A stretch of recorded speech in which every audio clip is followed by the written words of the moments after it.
Hello students, how are you?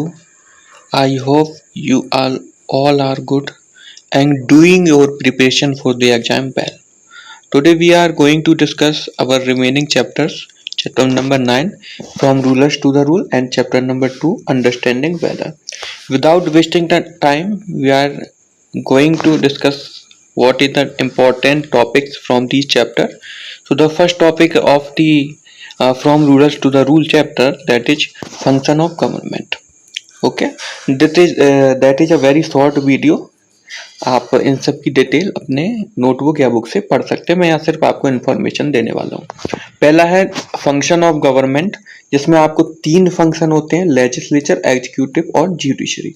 आपने 6 में भी पढ़ा होगा। लेजिस्लेचर का काम होता है लॉ को बनाना, लॉ को मॉडिफाई करना और लॉ को एंड करना। ठीक है, तो आपसे अगर पूछा जाता है कि किसी लॉ को खत्म करना है तो कौन करेगा? लेजिस्लेचर। किसी लॉ को बनाना है कौन बनाएगा? लेजिस्लेचर। किसी लॉ को मॉडिफाई करना है कौन करेगा? लेजिस्लेचर। सेकंड बॉडी होती है एग्जीक्यूटिव। एग्जीक्यूटिव बॉडी का काम क्या होता है? तो इम्प्लीमेंट करना। ठीक है, जो लॉ बना रही है लेजिस्लेचर उसी को क्या करती है? ये इम्प्लीमेंट करती है। और उसके बाद आते हैं जुडिशरी, जिसका काम होता है पहले तो चेकिंग करना कि कोई रूल ब्रेक डाउन हुआ या नहीं। अगर ब्रेक डाउन हुआ तो पनिशमेंट डिसाइड करेगी। और सेकंड काम है कि जो भी लॉ बना रही है गवर्नमेंट उसको रिव्यू करेगी, उसकी समीक्षा करेगी कि ऐसा तो नहीं ये लॉ जो बनाया है वो कॉन्स्टिट्यूशन के अगेंस्ट है या वायलेंस हो रहा है, तो फिर उसको ये डिसमिस कर सकती है। तो ये जुडिशरी के काम है। तो आपसे घुमा के पूछा जा सकता है कि बताइए किसी ने किसी लॉ को ब्रेक डाउन कर दिया तो गवर्नमेंट का कौन सा फंक्शन पनिशमेंट डिसाइड करेगा? तो आप बता दोगे जुडिशरी। इसको आप डिटेल से अपनी नोटबुक से या बुक से पढ़ सकते हैं। नेक्स्ट सबसे इंपॉर्टेंट चीज है दैट इज डेमोक्रेसी। आप सब 6 से पढ़ते आए हैं, रूल ऑफ द पीपल या फिर रूल बाय पीपल, इसी को हम क्या बोलते हैं? डेमोक्रेसी। या तो लोगों के द्वारा शासन हो रहा हो या लोग डायरेक्ट वहां शासन कर रहे हो, तो ये है डेमोक्रेसी। जब हम बात करते हैं टाइप ऑफ डेमोक्रेसी तो मोस्टली आपको अभी देखने को मिलती है वो है रिप्रेजेंटेटिव। रिप्रेजेंटेटिव में सारे पीपल्स वोट देते हैं, जो भी वोटर्स होते हैं 18+ होते हैं, सिटीजन्स होते हैं, और अपने रिप्रेजेंटेटिव एमपीज एमएलए, इंडिया की बात करें ना, ग्राम प्रधान, ये सब हमारे रिप्रेजेंटेटिव होते हैं जिनको हम बाई इलेक्शन चूज करते हैं। ठीक है, हर 5 साल में इलेक्शन होंगे। हर किसी को वहां पे राइट होगा, जिसको हम क्या बोलेंगे? Universal adult franchise. इसका मतलब है कि हर व्यक्ति जिसकी एज एडल्ट में हो गई 18+, जैसे कि इंडिया ने डिसाइड कर रखी है, अदर कंट्रीज में अदर एज यहाँ पे ली गई है, उन सबको वोटिंग का राइट है, चाहे वो किसी भी धर्म, जाति, जगह, स्टेट, भाषा के क्यों ना हो, उनको वोटिंग राइट है। That is called universal adult franchise. Next है डेमोक्रेसी के बारे में क्या कि भाई फ्रीडम है लोगों के पास, है ना। Freedom of speech, freedom of religion, तरह तरह की फ्रीडम दी गई है।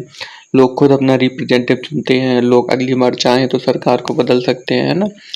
और अदर जितने भी है रिमेनिंग, इनमें जब हम बात करें तो यहाँ पे फ्रीडम नहीं। एक कॉमन चीज आपको याद रखनी है, कहीं पे भी आपको फ्रीडम नहीं मिलेगी। जब हम बात करते हैं मोनार्की की, तो मोनार्की में क्या होता है? किंग या क्वीन होते हैं जो अपनी कंट्री को क्या करता है? रन करता है, रूल करता है। और इसमें भी आप 2 टाइप पढ़ते हैं। एक तो होता है एब्सोल्यूट। अगर हम प्रेजेंट डे की बात करें, एब्सोल्यूट में पूरी पावर्स किंग के पास होती हैं। और किंग के जाने के बाद जब मान लो किंग या क्वीन की डेथ हो जाती है तो इसी का फैमिली मेंबर अगेन कोई किंग बनेगा। मतलब ये जो सिस्टम है वो बाई बर्थ होगा। ठीक है, एक की डेथ होती है तो उसी की फैमिली से दूसरा बन गया, उसी का लड़का बन गया, लड़की बन गई, कोई फैमिली मेंबर बन गया, कजिन बन गई, ऐसे टाइप से। और सेकंड है आपका एब्सोल्यूट। एब्सोल्यूट हो गया। सेकंड है आपका कॉन्स्टिट्यूशनल। यहाँ किंग तो होगा, किंग या क्वीन होगा, पर जो पावर होगी वो पार्लियामेंट के हाथ में होगी। पार्लियामेंट कौन बनाएगा? तो लोग बाग चुन के, लोग इलेक्शन वोटिंग से पार्लियामेंट बनाएंगे, और जो लॉ बनाएगा, लॉ को लागू करेगा, वो सब काम किसके होंगे? पार्लियामेंट के होंगे। किंग और क्वीन सिर्फ नाम के लिए यहाँ पे बैठे रहेंगे, जैसे कि प्रेजेंट में ब्रिटेन। नेक्स्ट है थियोक्रेसी। थियोक्रेसी में आप याद रखेंगे कि सिंपल सी बात है यहाँ पे थियोक्रेसी में कि ऐसी कंट्री जो किसी एक रिलीजन को मानती है, वह सरकार ने डिसाइड कर रखा है कि यही हमारा धर्म है, इसी रिलीजन के लोग अपना एक लीडर चुनते हैं, वही देश को चलाता है और वही अपने रिलीजन के हिसाब से वहां पे लॉ बनाता है। इसको बोलते हैं थियोक्रेसी। यहाँ पे भी फ्रीडम नहीं होगी, ये आपको कॉमन फैक्ट रखना है। लोगों के पास फ्रीडम नहीं है, हर किसी को वोटिंग राइट नहीं है, हर किसी को बोलने का अधिकार नहीं है। नेक्स्ट है डिक्टेटरशिप, जैसे कि जर्मनी में आपने हिटलर के बारे में पढ़ रखा था, है ना, तानाशाही जैसे बोलते हैं कि एक इंसान ओनली वन पर्सन में पूरी पावर्स है, वो जो मन में आएगा करेगा। हालांकि ये वाइवर्स नहीं है, आपको याद रखना, वाइवर्स नहीं है ना, कोई भी बन सकता है, और पावर अपने हाथ में लेके पूरे कंट्री को अपने हिसाब से रन करेगा।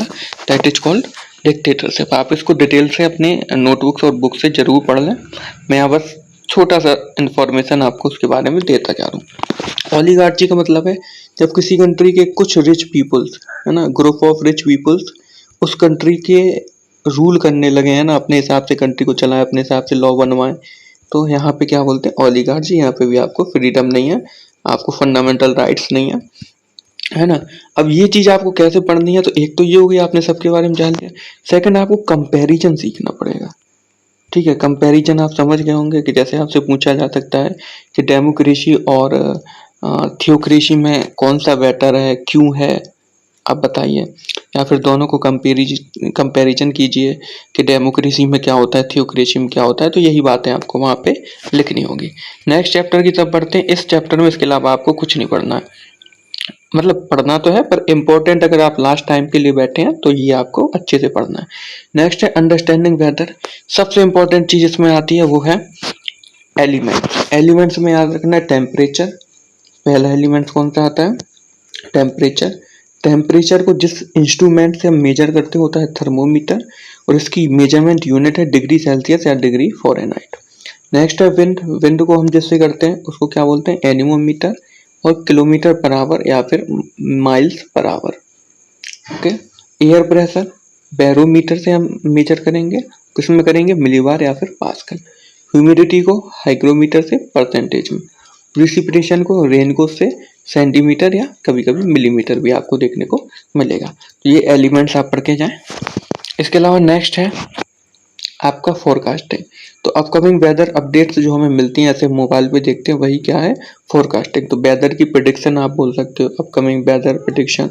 एक वर्ड यहाँ पे छूट गया, वो है मेट्रियोलॉजिस्ट। ओके, मेट्रियोलॉजिस्ट मतलब scientist who study about the weather, जो भी वेदर से रिलेटेड स्टडी करते हैं साइंटिस्ट को मेट्रियोलॉजिस्ट बोला जाता है।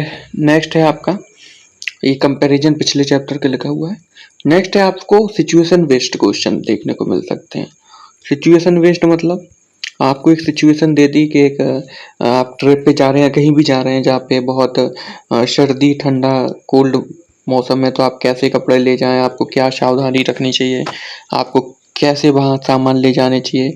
या फिर हॉट वाला दे दिया कि आपको एक बहुत गर्म वाले एरिया में जाना है, आप कैसे कपड़े ले जाना प्रीफर करेंगे, आप कैसे खुद को बेहतर रखेंगे, जैसे ग्लूकोज पीते रहें, पानी पीते रहें, हल्के कपड़े पहने, लाइट वेट के कपड़े पहने। ये सब आपको सिचुएशन बेस्ड भी पूछा जा सकता है। तो बस इतना सा इस वीडियो में था। ये मैंने आपको मोस्ट इम्पॉर्टेंट चीज़ें बताई। ऐसा नहीं है कि आप इतना पढ़ के पूरा पेपर बना लेंगे, पर अगर अभी तक आपने नहीं पढ़ा या फिर आपने सब कुछ पढ़ लिया, अब आप अपने तैयारी को और बेहतर करना चाहते हैं, तो जो पॉइंट इस वीडियो में बताए गए हैं इनको बहुत अच्छे से पढ़ लो। 100% इसमें से आपको क्वेश्चन देखने को मिलेगा, 100%। Thank you very much. और चीज़ यहाँ पे जो मिस करती वो ये है कि जिन्होंने पहली वीडियो नहीं देखी जिसमें मैंने आपको chapter number 1st and 4th बताया प्लस मैप भी बताया है, उसको प्लीज़ जिन्होंने नहीं देखा है और जो चाहते हैं मेरा एग्जाम अच्छा हो, वो इस वीडियो को भी ज़रूर देख लें। उस वीडियो में मैंने आपको मोस्ट इम्पॉर्टेंट बताए हैं, वहाँ से आपको 100% पेपर में क्वेश्चन मिलेंगे, 100%। तो उस वीडियो को भी देख लें। मुश्किल से 10 मिनट की, ऐसा नहीं वीडियो देखने से आप पेपर अच्छा कर लेंगे, पर वीडियो देख के आप थोड़ा सा उसको समझ लीजिए, उसके बाद उसको नोटबुक से अपने पढ़ लीजिए, ये है। तो उस वीडियो को भी देखना ना भूलें। ओके।